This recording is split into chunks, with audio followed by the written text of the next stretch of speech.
Welcome to this episode of the Khyber Pass podcast.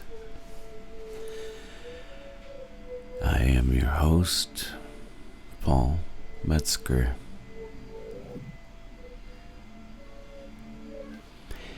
This time around, we meet Byron Johnson-Blanchard. He played last evening in trio with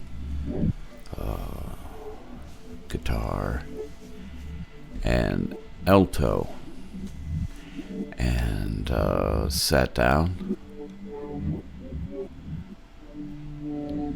to talk about his music inspirations, Gene Krupa.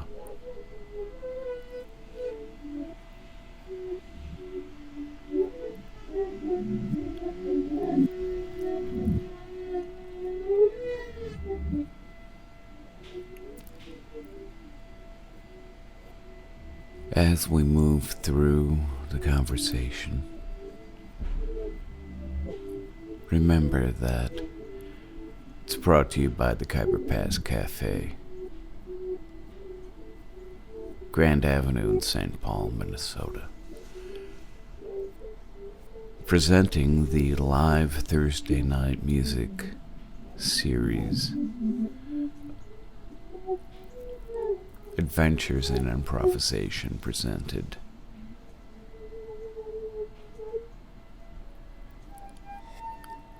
in a small, intimate listening room.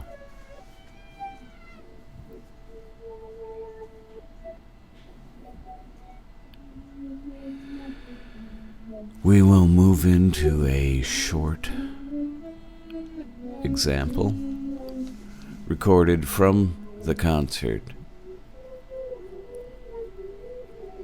and then move into the interview itself. I hope you can enjoy it.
then you say like testing or something. Testing. Hello. Check. Hello. Check. Okay, we're good. All All right. So, Byron. And then you have a complex last name. It's hyphenated. Yeah. With Blanchard at the end. Yeah. Mm-hmm. Yeah. So my mom just decided to keep her name. She's a feminist and yeah, and wanted to keep her Johnson name. Yeah. So I got both. All right. Yeah. Because my son is hyphenated. Okay. Yeah. The same type of deal. Okay. Yeah. Sure. Yeah. I wouldn't want to change my fucking name. I know. Right. It's a weird. It's bizarre. It's a really to bizarre expect. thing. Like, well, of course you change your name. What? Yeah. Yeah. It's crazy. The only problem that causes is then you just keep adding on names. If everybody keeps doing it. Yeah. So we got to figure out some new system. But if you're in early, man. Yeah. So fuck it. You know what I mean? That's someone else's problem to solve. Exactly. Although it could be yours. Yeah. Well, first of all, welcome to the podcast. Thank you. Happy to have you. Yeah. Thanks for having me. What I like to get into initially with musicians is sort of their beginnings. Sure. Or hopefully before their beginnings. Before music sparked. Sure. Can you get to that, or is that like some obtuse idea? The way it is for a lot of people. Yeah. Like even before, there was always music around. My dad was a huge, music listener, and what's he listening to? At the time, anything from, I remember some of the earliest stuff would be like, there's the Deep Purple album that he was listening to, Machine Head. Oh, good Lord. Okay. Yeah, that was on. But he also was kind of a rare thing, I think, was he listened to a lot of big band stuff. So he was like kind of checking out what his parents were listening to and more, than that too. Oh, so wow. I got that is unusual. Yeah. Yeah. So I got to hear like, a lot of classic rock. I remember Traveling Wilburys being on and stuff like that too. But at the same time, he would have a Benny Goodman or Glenn Miller album on. And so, he showed me videos of Gene Krupa playing, and I just loved it. And I think that really sparked, me wanting to become a drummer for sure, just a musician. What's the deal with Gene Krupa, man? What is that guy's story? Man, all I know is just, to me, he just looked at, he was playing. He was a great drummer. He, a great compositional drummer. Like he really served the music. I heard that he didn't improvise too much, which is, but I guess in the big band kind of thing, there wasn't as much improvisation, more arranging and all that. But I don't know. I re-listened to some of that stuff recently. Some of even some of his trio work and all that, and quartet stuff. I haven't heard any of that. It's great. And he plays brushes on that, and just sounds awesome.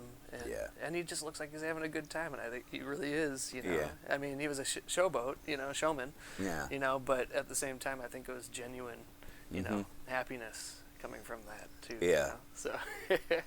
So you remember that as a time as a tyke, you're like your dad's listening to that. Oh yeah. Some music, and then he lays a Krupa video on you. Yeah. And you really felt like that was a moment for you, like a spark? Oh, yeah, definitely. That's like the earliest thing I can remember is that. Like, no shit. Yeah, I was probably maybe 2 or 3. Oh, wow. Yeah.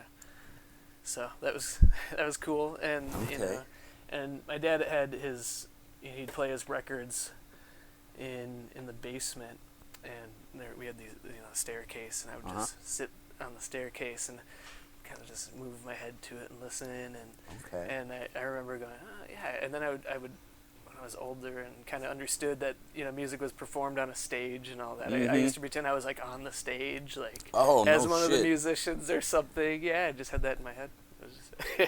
Oh, that's yeah. So, and it just went from there. I just kept listening, and then and I think then I ended up getting like an AM FM cassette kind of radio, and would just go through the stations. I was probably around like 8 or 9 when I got my first one of that. Just would scroll through. So where were you living? What was radio like the airwaves? I mean, I was going through all of the stations, but it was kind of the early 90s pop stuff was on there. So you can think of like... Are you from the Twin Cities, and yeah, it would have been local stuff? Yeah, I'm originally from Anoka. Okay. Yeah. So, not too far. Yeah. Yeah. But I was listening to everything. I remember even running into jazz stations and all that too, and thinking that was really cool. The classical stations. Yeah, KBAM is way over on the left. And yeah. Yep. Exactly. Yeah. And then you'd go farther up, and then you'd run into some of the more current stuff of the the time. Some of the hip hop and pop stuff, and then you'd go all the way up, and then there'd be the classics. Yeah, fucking KQ. Yeah. Just the behemoth. Yep. Yes. Yeah, and I think I don't even know if it's still. I haven't been listening to the radio too much recently, but there's like Cool 108 or something. That still had like the 1950s stuff on there and some 60s. I don't know. I don't know if that's still a radio. I don't think it is. Yeah. So then, when does music had charmed you? It sounds like. Where was the time when it seemed like something available that you could move toward?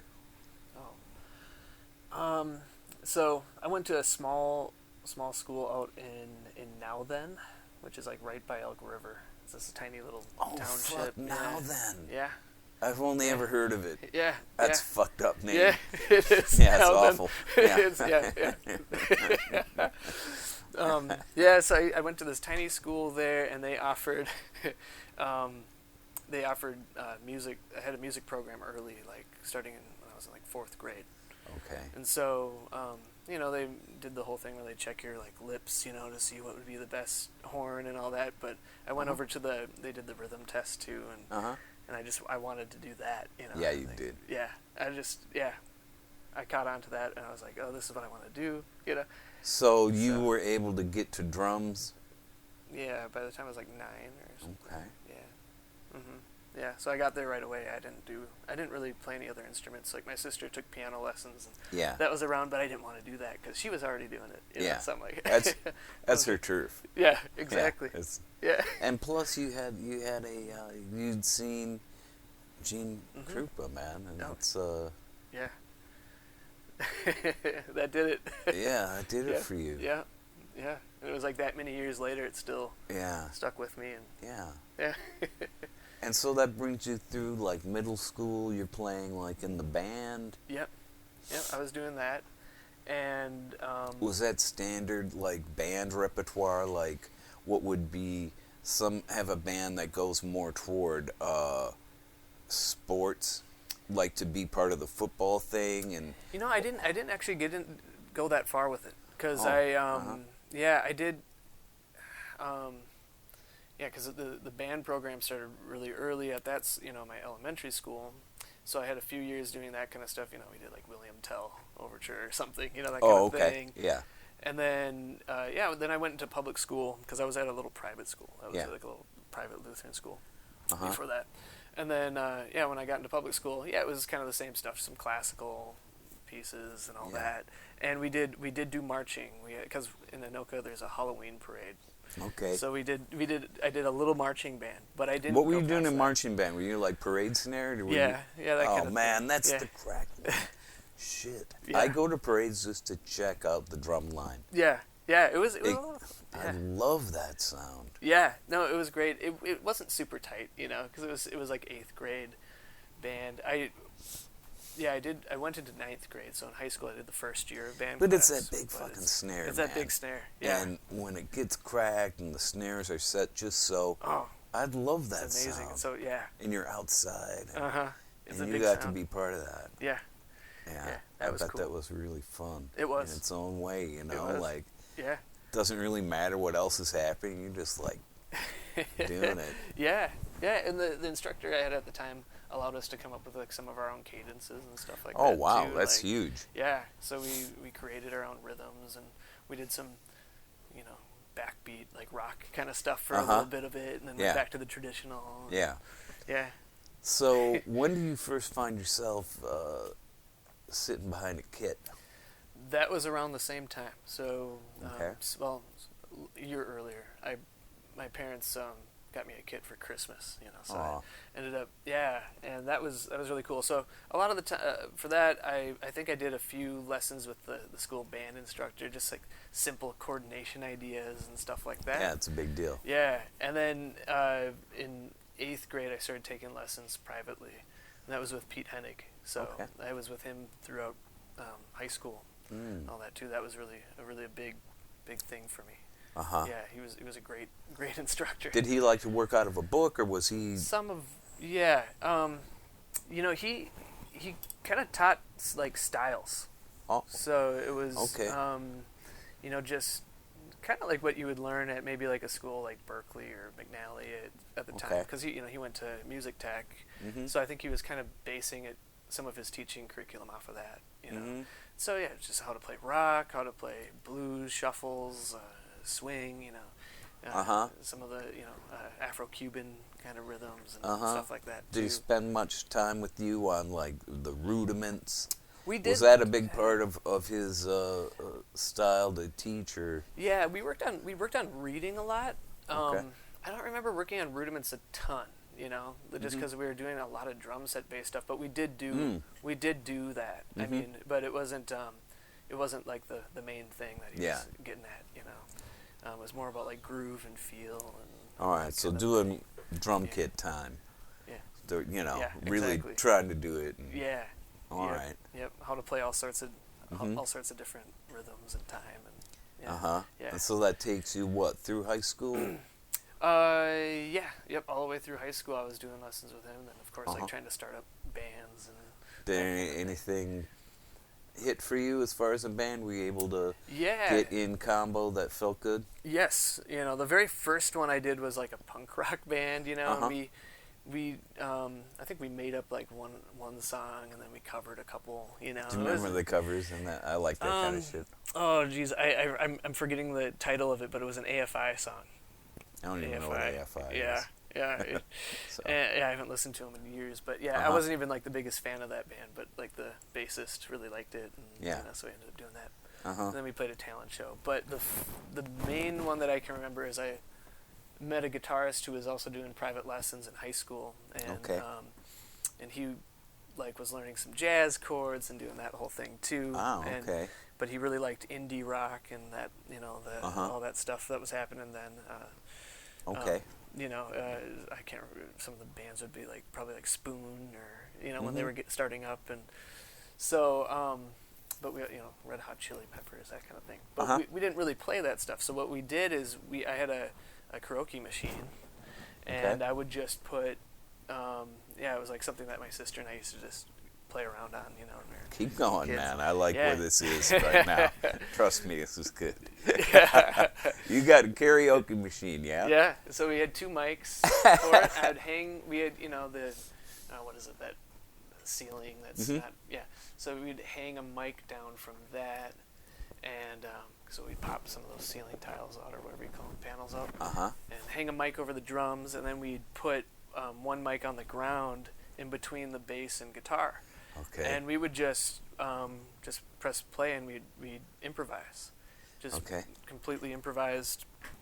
And maybe so somebody it had a really groove. wasn't about what the tune was, or was it stuff you guys kind of knew? Was it like It's popular? kind of stuff that it was just whatever. Like if I was working on a groove, I might start off with that, and then they would try to find something to fit in. That's so interesting. I've never heard people going that way in combo. Yeah. That's unique. Yeah, it was really Where cool. is that? You're still like up by like in Now Then or whatever? No. Oh, you mean where I live now? Or well, I don't know, man. Where did that happen? Oh, where did that happen? Okay, that was in Anoka, at my place in the basement. Because that seems very like something somebody would come up with that's living very remotely. Oh, okay. To me, to my imagination, like. Yeah. And I like things that are born out of that kind of thing where it's not really connected with the standard flow of how people proceed with things. Sure. All sorts of things. Yeah. Man, that's a freaky thing to do. Yeah. I love that. Yeah. Mm-hmm. Yeah. It was something that, I mean, you know, we all skateboarded and stuff like that, you know. So we'd be out skateboarding and then, hey, let's go back to my place and just jam for like 45 minutes. It would be seriously 45 minutes to an hour of just playing. We wouldn't stop. Yeah. You know, I'm sure that my parents were being driven nuts, you know, upstairs. They were so patient though, and kind of. You would think that, but guess what? I bet they loved it, man. Yeah. I bet they love you down there doing that. That's a guess, but. Yeah. Yeah. I like to think so. Yeah. I mean. Yeah. It's a beautiful thing when you can experience that. It sounds like your dad was hip to what musical creation was, you know. Absolutely. And yeah, so that was probably a big deal for him, I would imagine. I don't know. Yeah. So then what happens? You're out of high school, you had your karaoke band and your punk band and doing kind of that shit, and then where do you find yourself? So after that, I went to McNally Smith for a couple of years, you know, and so that's downtown St. Paul. Yep. Mm-hmm. Okay. Mm-hmm. And I was still commuting, so I went all the way from Anoka every day. Yeah. Okay. Pretty much every day. Yeah, that's a schlep. Yeah, especially during the winter. Mm-hmm. And so what's happening there? You're learning what? You know, kind of similar stuff I was doing with Pete, but just like adding onto it. You know, just a lot. So who was teaching there for you? At the time, Dave Schmallenberger was there. Mm-hmm. Paul Stieber, Dave Hansel, Dave Stanek. I studied with Gordy Knutson for a little bit. He was still teaching then, and we'd come in like really early, like I don't know, 7:30 or 8 to do a lesson with them, and you know, so that was great. But a lot of good teachers. Gordy Knutson would come in maybe once every month or something like that and do kind of a workshop. Did you find yourself focusing more toward, you know, any certain style or headspace, or was it just anything drum and you were down? You know what I mean? Oh, say that again? Sorry. Well, did you focus on jazz, or were you learning all kinds of styles the way you were with Hennig? All sorts of styles, yep. Mm-hmm. All sorts of styles. So, yeah. We did, I mean, we had, like, the classes were broken up, like, it was styles class, and we did reading classes, and we had ensembles, and technique classes where it was more rudiments, which that was something that was fairly new to me. So I really got to hone in on that there. That was cool. Yeah. I love the rudiments, man, and you can hear it in cats. Yeah. When they're cut their teeth on that garbage, and it just gets in a real interesting way. Yeah. I think that kind of gets me jacked up to listen to. Yeah. It's a lot of fun. There's a lot more I can do as far as being responsive, you know, to what I'm hearing around me. That I have your hands together like that. Some of the technique stuff, you know. I try not to think too rudimentally, but I just like it to. Sometimes it comes out a little bit, you know, here and there when I need it. Yeah, it's like at your fingertips, like a vocabulary. Yeah. You know, you don't want to sit there thinking, well, I need to use the word juxtaposition sometime soon, you know, because it's a cool. Right. But when it's the right shit, man, it floats out. Yeah. So then what happens? Because tonight, we fast forward a little bit, you're in Jazz Trio, and you're also doing originals. What is that? Fair enough, or how would you describe the project that's happening tonight? Really, we're at fully improvised music, but I've worked with both of them in different contexts. So with Brad Holden, who's playing saxophone tonight, I've played like very straight ahead, you know, kind of stuff. So when you say straight ahead, you mean straight ahead jazz? Or like swing and you know, just like the very old swing tunes, I totally got you. The standards kind of stuff. Well, don't hurt me with Django, Yeah, because that's my guy. Yeah, no, I love it. That's how I met him, and he plays that stuff so well. That's why I had to. All right. Yeah, I had to play with him more. Yeah. So I love that. Yeah, I love that stuff. So, and I just like how he plays, but his phrasing is beautiful. His tone is beautiful. Nice. And he listens. He's got. There you go. Got big ears for that. You got it all. And so this is would you call it your current musical project, or is it something, one of many kind of things? One of many. Yeah, definitely. A lot of the projects that I'm in feature at least one of them, I dig. So like Mike Walters on guitar too. And we've done a lot of like original composition stuff, so we both write, and so we've been doing that too. So for this evening, you guys, it's all improvisation, and one of the other things I like to ask about is how you come to, you're in that space with your players, okay? And maybe you decide to do something that's free. What is that like for you? What do you bring to that moment where it's the empty canvas? What do you want to do within that time frame? It's fascinating to me. Sure. I try not to think about it too much before, because if I come in with too many ideas, Well, how about how do you? But when like in retrospect, then you know what I mean? Like what? Yeah. What goes on with you there? It's a good question. It's a hard thing for me to explain, but I think to me it's always been very important to listen and react genuinely. And if you're working with musicians that know their instrument, and know music, it's that. I think just being able to be honest, be in the moment, try for things, take chances. I think that's what I'm thinking, and try to make something. It doesn't have to be beautiful, but it can be. It can be, be kind of rough sounding too. But something, yeah. But there's beauty in that too. So. What are some of the struggles like? Yeah. You know what I mean? Like. Yeah. What are the impediments for you? Yeah. That you find that make things more difficult to improvise. I feel like, for me, it's as a drummer, it's a lot of it has to do with like color choice and dynamics and talk about color choice a little bit. Well, like if Brad can be very very soft with his sound, and so just making sure that I'm not like playing like super washy cymbal stuff over that, or getting on the floor tom and burying that, Okay.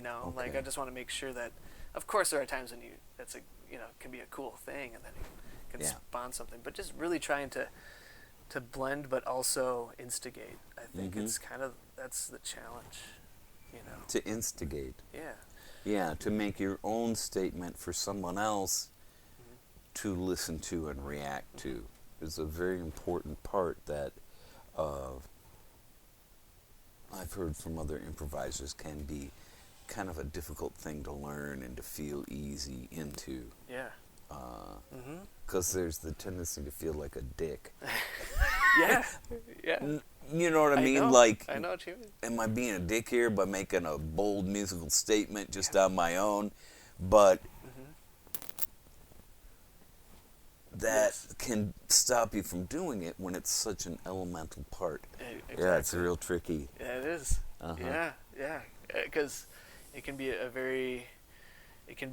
don't know, there can be a miscommunication where it could feel like somebody has a big ego and wants to show off something, like turn into Jing Krupa. Yeah, exactly. Yeah. Yes. So it's a very it's kind of a delicate thing, even when you're playing more intensely or whatever. It can it's I would say that's the main challenge. Yeah, for sure. Yeah, that's a big part of it. It's very human. Yeah. And to think of it as that problem is identical to the problem in conversation between ourselves as human beings, the same thing of being generous and also being able to lead, and that balance is part of that discipline of improvisation. It doesn't come up in set pieces as so much. And that's true. That's attractive to me, that problem. Yeah, me too. Well, I think we need to end it there so you have a time to set up and get ready to play. Sure. And thank you again for taking a minute. Yeah, thank you.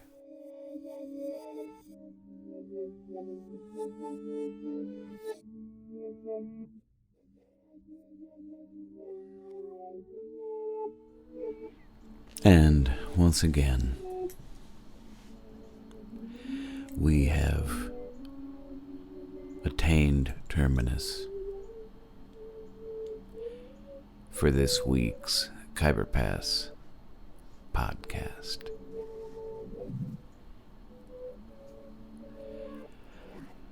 I am your host, Paul Metzger, for you to listen to the ideas, thoughts, and feelings of improvisers. We bring this podcast to life. Send it through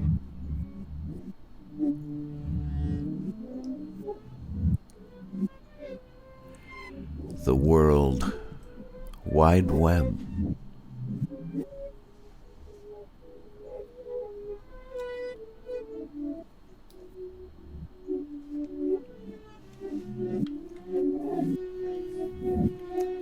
As always, brought to you by the Khyber Pass Cafe.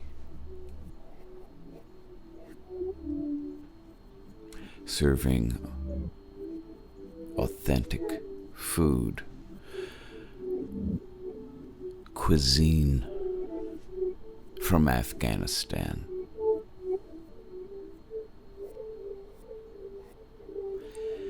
I'd like to thank you once again for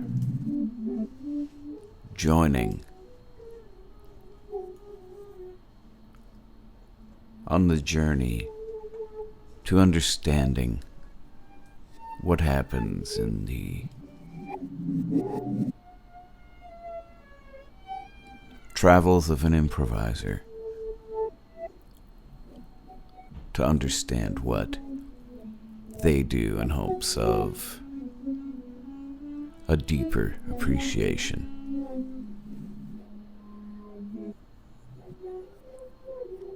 Good night.